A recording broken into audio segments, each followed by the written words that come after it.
আকাশে বিকট শব্দ, মুহূর্তেই নিস্তব্ধ হয়ে গেল ২৪২টি জীবন। গুজরাটের আহমেদাবাদ থেকে উড্ডয়ন করা এয়ার ইন্ডিয়ার বোয়িং ৭৮৭ থেকে ৭৮৮ বিমানটি বিধ্বস্ত হয় এক আবাসিক এলাকায়। কিন্তু এই মৃত্যুর মাঝেও বেঁচে ফিরলেন একজন মানুষ, যেন অলৌকিকভাবে। নাম তার বিশ্বাস কুমার রমেশ।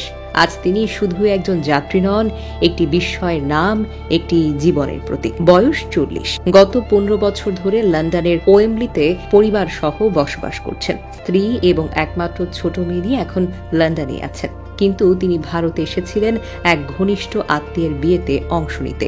সব কাজ শেষ করে ফিরে যাচ্ছিলেন নিজের প্রিয় মানুষগুলো, স্ত্রী আর মেয়ের কাছে। কিন্তু সেই যাত্রা হয়ে গেল শিখা। বিশ্বাস কুমার রমেশ হিন্দুস্তানকে বলেছেন, আমি বিমানের 11A সিটে ছিলাম। উড্ডয়নের মাত্র মিনিট ৫ পর হঠাৎ একটা বিকট শব্দ হয়। বিমানটি যেন কেঁপে উঠল। চারপাশে সবাই চিৎকার করছে। তারপর মনে হলো যেন আমি আকাশ থেকে ছুটে পড়ছি। সবকিছু ধোঁয়ায় ঢেকে যাচ্ছে, আগুন চারিদিকে। আমি শুধু একটাই কথা ভাবছিলাম, আমার মেয়ে আজ আমাকে আর পাবে না তো। বিশ্বাস কুমার আরো বলেন, আমি জানি না কিভাবে বেঁচে গেলাম। চোখ মেলে দেখি আমি স্তূপের ভেতরে হাঁটছি।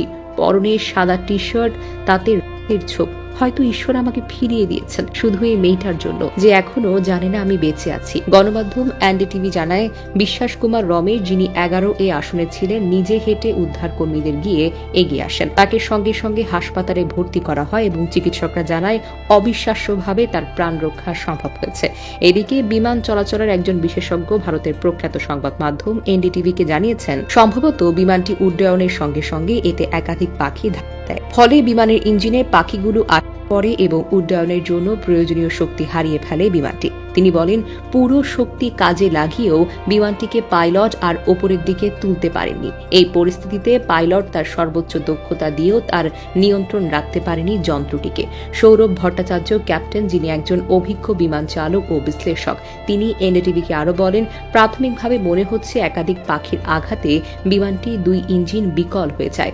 উড্ডয়ন নিখুঁত ছিল ঠিকই, কিন্তু ল্যান্ডিং গিয়ার উঠানোর আগে বিমানটি হঠাৎ নিচের দিকে নামতে শুরু করে।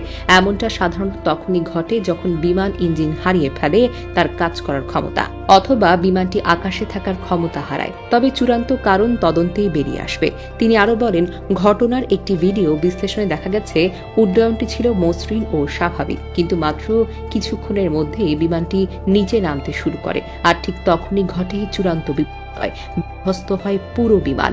বিমানটির মডেল ছিল বোয়িং ৭৮৭ থেকে ৭৮৮ ড্রিম লাইনার, যেটি বিশ্বজুড়ে অন্যতম আধুনিক যাত্রীবাহী বিমান হিসেবে পরিচিত। বিমানটি ছিল এয়ার ইন্ডিয়ার AL-147 ফ্লাইট। যাত্রা করছিল আহমেদাবাদ থেকে লন্ডনের গ্যাটউইক বিমানবন্দরের উদ্দেশ্যে।